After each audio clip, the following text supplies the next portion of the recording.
Isang mapagpalang araw muli sa atin mga ka-voltage at meron na naman akong panibagong customer. At ang ipare-repair nila sa akin ay isang automatic washing. Ang issue po nito mga ka-voltage ay ayaw na mag-drain at ayaw na rin niyang mag-dryer. So nung chinek ko nga po siya, inanalyze ko po kung anong problem niya. Ayun nga po, nakita ko ang problem niya ay doon sa pulley motor. Open na po siya, hindi na humahatak, hindi niya na inahatak yung sa drain niya, kaya hindi na rin po siya nag-drain at the dryer, dahil isang connection lang po yan sa mismong dryer niya at saka sa drain. Pagka nagde-drain po yan at naubos po ang tubig, automatic po magda-dryer na po yan. So isa lang po ang function yan, yung dynamo na yan, yung pinakamotor niya, yung pulley motor niya, yan po ang humahatak sa drain at doon din sa mismong gear para mag-change gear po siya mula sa washing at mag-change gear siya papunta sa dryer.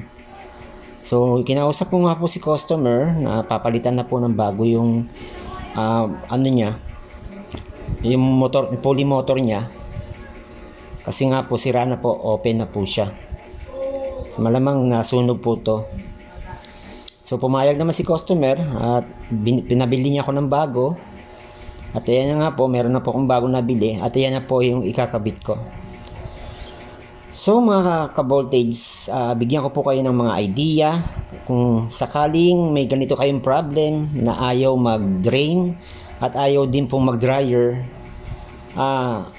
Malamang nasasira po niya talaga ay yung mismong pulley motor niya, yung humahatak po yan sa drain at saka doon nag-change gear po yan sa dryer. So pagka ganyan po ang problem, ayaw mag-drain at saka ayaw mag-dryer, yan po malamang ang sira niyan. Ayan na nga po, nagdi-drain na po siya, tumatagas na po ang tubig niya at okay na po yan. At pag ubos po ng tubig niyan, saka po siya magda-dryer. Ayan nga po, ina-obserbahan ko po siya kung magda-dryer po siya.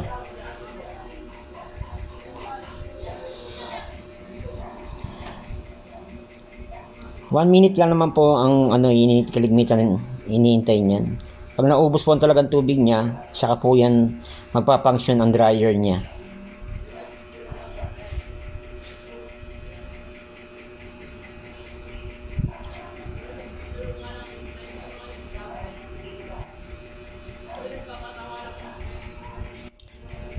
So mga ka-voltage, sana po ay meron kayong idea na nakuha muli sa aking video, sa aking tutorial.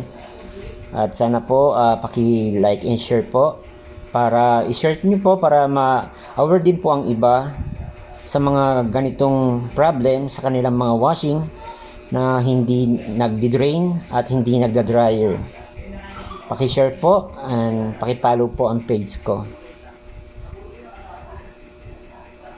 Ayan na po, nagda-dryer na po siya at okay na po yan. Masaya naman po si customer at magagamit na po nila ang kanilang washing na automatic. So maraming salamat po mga ka-voltage and God bless po muli sa ating lahat.